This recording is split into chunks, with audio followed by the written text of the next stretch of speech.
Tenemos a dos personas con las cuales, expertos además en estos temas, queremos entender, este es el primero además, el primer diálogo abierto que vamos a tener seguramente sobre seguridad ciudadana.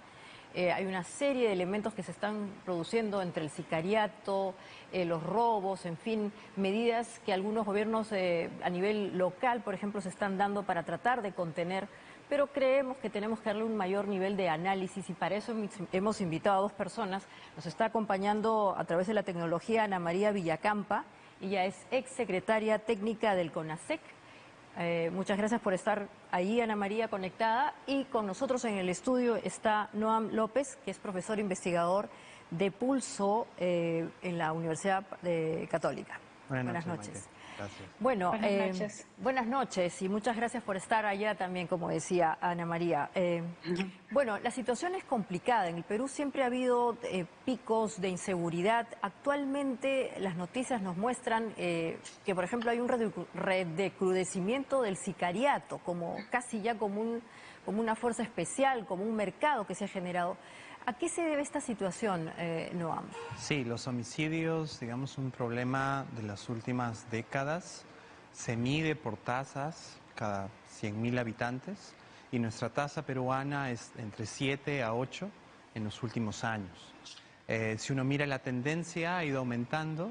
Hay toda una discusión metodológica para poder tener una precisión en cuanto al dato, pero eso nos ubica a nivel internacional, en América Latina, entre los países que estarían en el cuartil más pacífico, si quieres llamarlo. Ajá. Sin embargo, lo que vemos en los medios de comunicación, en las redes sociales y también, como no, en la misma ciudad cuando caminamos o estamos en el bus, es una realidad diferente. Y es que los homicidios tienen un impacto notable en cómo nosotros podemos considerar la convivencia ciudadana. Afecta en distintos niveles, emocional, incluso uno llega a reprimir, digamos, muchas cosas, actividades que sueles hacer en tu día a día, a diferencia, por ejemplo, de otros delitos, ¿no? Entonces, en este caso, los asesinatos por encargo, la extorsión, lo acabas de mencionar, son delitos muy graves. Pero específicamente sobre ese asunto, Noam, y también quisiera la opinión de Ana María ya, hay la sensación de que ya se ha generado un mercado, que hay ofertantes y digamos, demandantes de este tipo de servicios. Esto, ¿cómo podemos interpretarlo? Que ya hay una estructura, que hay un cierto conocimiento que se ha generado en el delito, que evidentemente implica que las personas puedan recurrir a alguien para, por ejemplo, matar a Ana María, a una persona, dentro de la lógica de una venganza. Buenas noches, muchas gracias por la invitación. Bueno, efectivamente, estas situaciones de los delitos, homicidios, sicariatos, feminicidio y todo lo que nosotros estamos padeciendo actualmente en nuestro país con mucha más fuerza, bueno, viene desde hace mucho tiempo, ¿no? Y es algo que nosotros ya tenemos conocimiento en relación a una serie de diagnósticos que muchos técnicos desde su momento se han venido haciendo, desde hace muchos años atrás, aproximadamente más de 20 años, que se trabajó desde el inicio en el tema de seguridad ciudadana, que es el tema de hoy. Son más de 20 años en estudios, en diagnósticos y en situaciones que básicamente no están aterrizando y que para la ciudadanía la percepción de seguridad es muy alta, que es lo que básicamente nosotros podemos notar en la población, ¿no? La percepción de inseguridad es altísima, ¿no? En las situaciones que se vienen dando y sobre todo en relación también a las normas y a las disposiciones que vienen dando nuestras autoridades en relación a los temas de seguridad ciudadana. O son paliativos, o son situaciones de momento, o en realidad existe una planificación estructurada para llegar pues a un nivel de inseguridad mucho menor que se está viviendo ahora. Claro, Ana María, pero esto de que es percepción y no es la realidad, en verdad, a veces como que genera cierta controversia. O sea, a la gente le roban, se mata en las calles porque no le das digamos, una retribución a alguien que quiere limpiarte el parabrisas. O sea, este asunto de la percepción no es tal. O sea, en verdad, hay crímenes. La pregunta que yo te hacía era, ¿a qué se debe el nivel de organización? O sea, ¿cómo es que ha aparecido un cierto conocimiento para el crimen? No sé, en este tiempo en el CONASEC han logrado identificar cómo es que se ha organizado tan bien el crimen digamos, metropolitano. Mira, lo que yo te decía no era que solamente es una percepción, o sea, obviamente la percepción de inseguridad es altísima, pero sí, definitivamente los niveles de inseguridad y los delitos que se vienen cometiendo son mucho mayor que antes. Ahora, lo que yo me refería era que las normas vienen de muchos años atrás. Entonces, yo creo que hay un problema también, básicamente, de el papel que viene, en este caso, desempeñando nuestras autoridades. Lo que me comentabas hace un momento, que hacía referencia al suceso que hace unos días trajo consigo la muerte de una persona porque le estaban limpiando parabrisas. No, en relación a eso, yo quería hacer un comentario muy preciso, ¿no? Nosotros también tenemos muchos problemas en poder llegar a nuestra población, y estoy hablando en general, y estoy hablando de toda la multisectorialidad que existe en relación a los privados y a los públicos. ¿Por qué lo digo?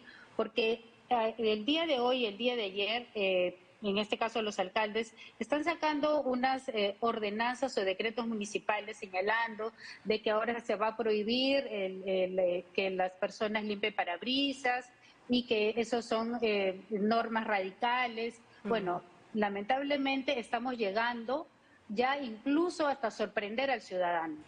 ¿Por qué motivo? Y aquí es donde yo no es que no responsabiliza a una parte de la población que comete delitos, sí, las responsabilidades están, los delitos se están cometiendo, pero también la responsabilidad lo tienen las autoridades por no decir las cosas claras.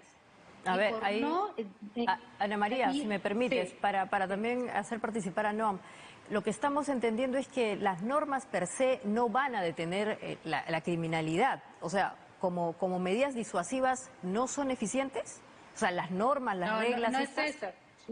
Mira, por ejemplo... no, Ana María, perdóname, le vamos a dar la opción ahora a Noam. Adelante, Noam, por favor. De pronto, Okay. claramente el sistema normativo, ¿no? Si uno mira el Sistema Nacional de Seguridad Ciudadana, sus reglamentos, asigna muchas responsabilidades, tiene un enfoque más de control que de prevención. A la larga, cuando uno mira los programas presupuestales, el recurso que recae más en materias de control, toda la parte más punitiva, digamos así, de que es de ex post de haber ocurrido un hecho de victimización, pero poco se piensa en la parte de prevención, cómo evitamos que un niño, un adolescente ingrese a una red criminal, cómo evitamos que de aquí a 2, 3 años se eviten formar organizaciones y redes criminales, y creo que es lo más importante, pensando en los delitos más graves que acabas de mencionar, homicidios, extorsión. Pero para distinguir un poco y entendernos en cuanto a conceptos, ¿no? Hace un momento aludías a la victimización, que es diferente a la percepción.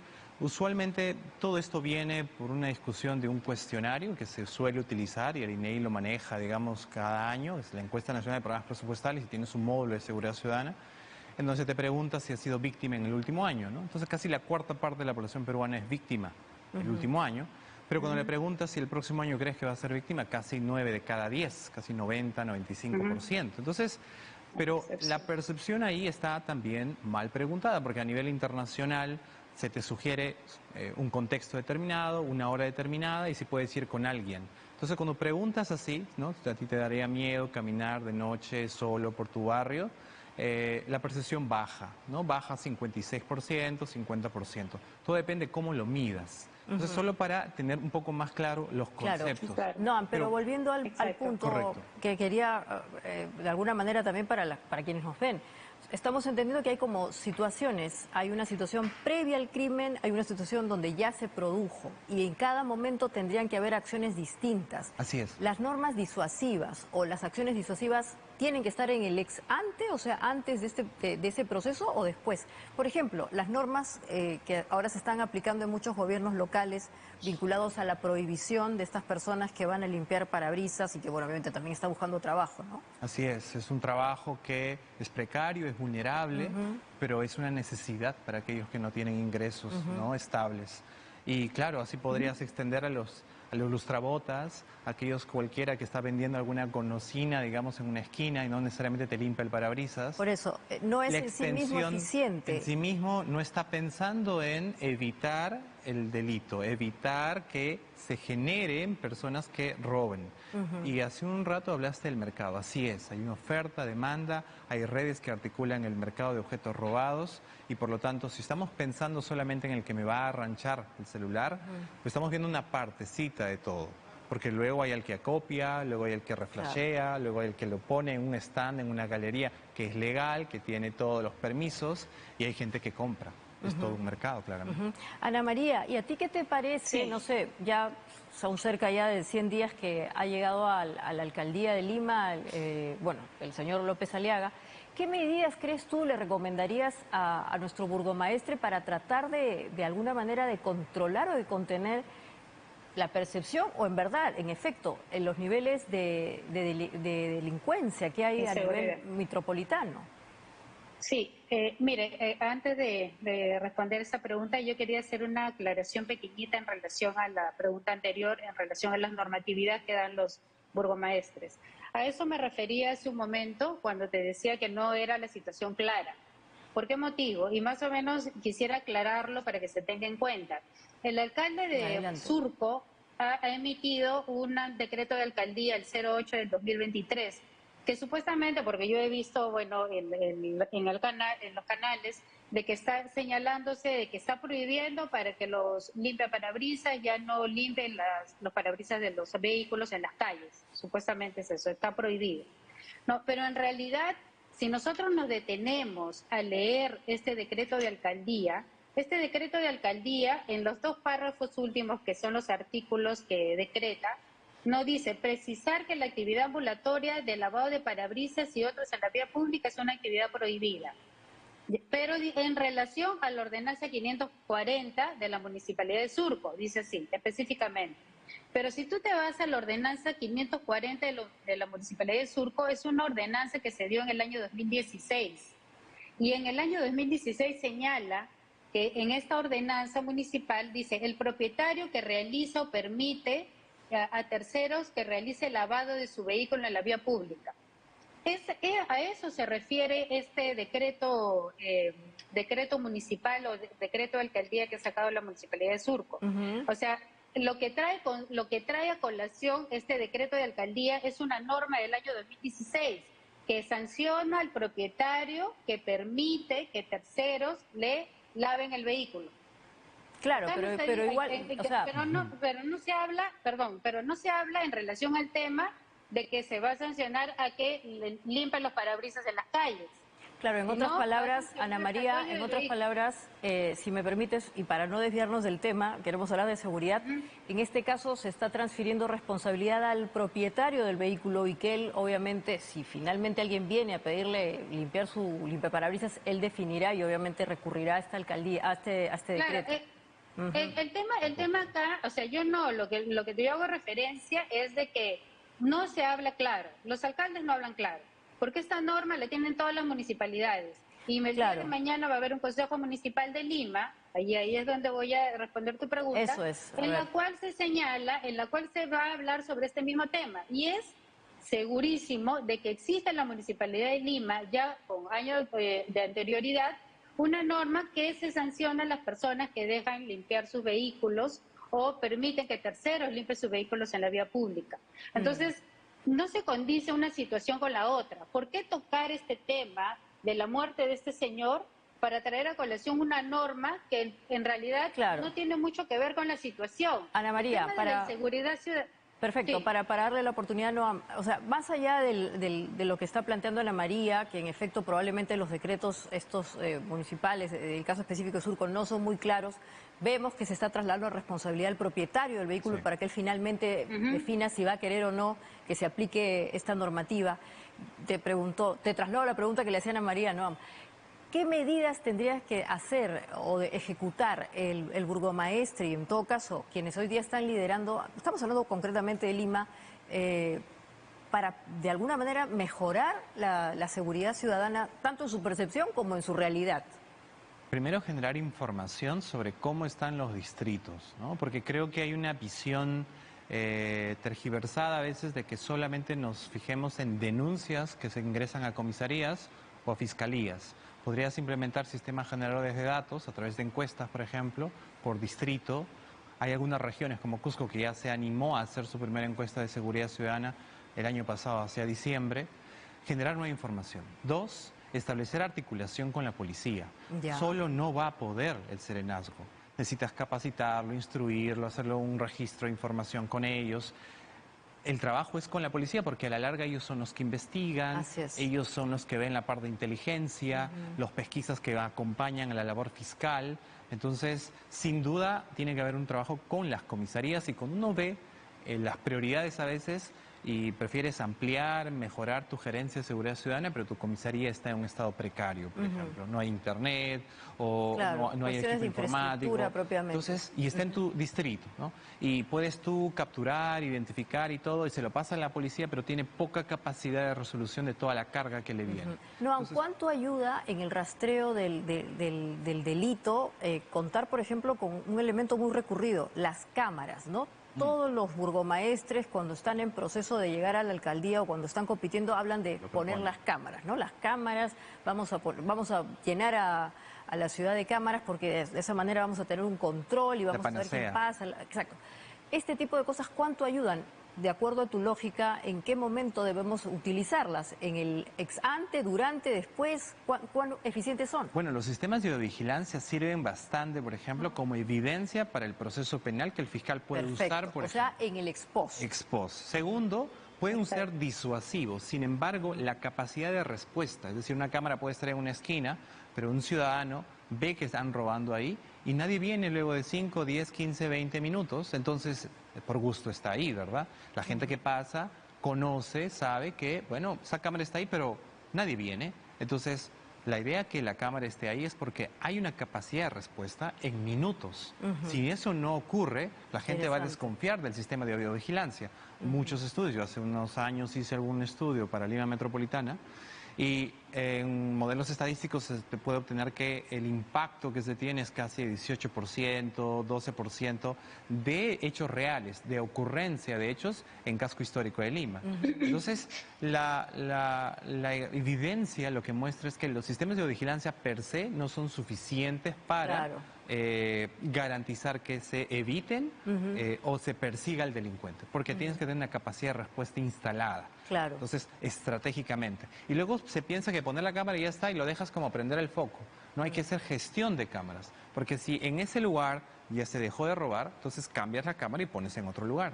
¿Y así, cuánto puede así es. ayudar, Noam, a tener una única central de toda la información que está vinculada a las cámaras? Porque ese es otro drama, ¿no es cierto? Ya, Sí. imaginemos que hay videovigilancia en tal o cual municipio, pero cada uno lo hace a su manera. ¿Cuán útil sería que todos compartan esta información? ¿Eso es posible? Valdría muchísimo, pero ese enfoque como de concentrar, yo más bien diría descentralizar la coordinar. información, claro, es decir, en donde compartimos todos, ¿correcto? Hay varios centros, si quieres llamarlos así, multicentros, y así cada quien puede también tener la posibilidad de invertir en su gestión de información, que esté capturando datos de los mensajes de texto, de la mensajería instantánea en línea, de las redes sociales, en general de las cámaras, de las llamadas. Eso es lo que se quiere, tener centros de control, de información, de comunicación, inteligencia. Creo que hay que apostar por construir e implementar este tipo de centros a través de proyectos de inversión, megaproyectos, y que no solamente estén en un lugar de Lima o sean aislados. Tienen que coordinar con seguridad, con defensa, con la policía y tienen que tenerla a nivel nacional. Ojalá. Noam, vamos a darle la opción y ya casi para terminar, Ana María, te reitero la pregunta. ¿Qué le sugerirías al burgomaestre de Lima para que de alguna manera, con tu experiencia, podamos mejorar la percepción y la realidad respecto de la delincuencia en Lima Metropolitana? Bueno, en Lima. Mira, en relación a este tema, y lo he venido diciendo en varias de mis entrevistas, ya tenemos el sistema de seguridad ciudadana desde hace más de 20 años implementado en el país. Entonces, si nosotros queremos trabajar de verdad, lo que necesitamos es utilizar nuestras herramientas. Tenemos a los comités distritales de seguridad ciudadana. Ahora, nosotros podemos tener alternativas de solución, ¿no? Por ejemplo, igual lo que estaba escuchando, las cámaras de videovigilancia y diferentes estrategias. Pero ¿qué pasa? Las realidades de los distritos son totalmente distintas. Entonces, los comités distritales de seguridad ciudadana son una herramienta muy importante para trabajar en el distrito. Están compuestos por el alcalde, está compuesto por un fiscal, por el juez de paz letrado, por la policía, por el representante del Ministerio de Salud, de la UGEL, del distrito. O sea, de todas las autoridades en su distrito, esta comisión o este comité tiene su plan de acción y trabajan en relación al tema. Por ejemplo, este tema de la ordenanza que ha sacado el alcalde de Surco, de este decreto, y que ha traído a colación una ordenanza el año 2016, para mí ha debido de ser vista previamente en un comité distrital de seguridad ciudadana, porque todos nosotros estamos hablando como que sería una nueva norma, una nueva ordenanza, y no es así. Entonces, los demás autoridades del sector, del distrito de Surco, ha tenido para un mejor orden. Porque lo que yo veo es que situación, o por ejemplo, delito que se comete, salen situaciones de momento. Claro. Entonces, o soluciones de momento. Y el tema no es ese. Lo que nosotros tenemos el Plan Nacional de Seguridad Ciudadana, Así es, Ana María. la política de seguridad ciudadana del 2030, del 2019 al 2023, los CODISEC, los COPROSEC, los CORESEC, el CONASEC, la Dirección General de Seguridad Ciudadana. Imagínate, Ana María. Tenemos todo, pero no se aplica de manera ordenada. Esa es la verdad. Bueno, en verdad te agradezco mucho lo que nos has comentado, también agradecerte a ti, Noam, por su participación a la distancia y también aquí en el presencial. Este es un tema que definitivamente vamos a tratar con mayor profundidad en otros diálogos. Lo que podemos concluir en este momento es que en verdad hay necesidad de coordinar. Los distintos niveles de gobierno en Lima tienen que coordinar a nivel de lo que nos ha mencionado Ana María, de la participación ciudadana, pero también incluso a nivel de la propia infraestructura de seguridad que hoy día existe, como la videovigilancia. Muchísimas gracias a Ana María Villacampa, que es ex secretaria técnica del CONASEC, y aquí en el estudio a Noam López, que es investigador y profesor de la Universidad Católica en estos temas. Muchísimas gracias. Y ustedes no se vayan, porque volvemos después del bloque con nuestro siguiente tema, que es otro tema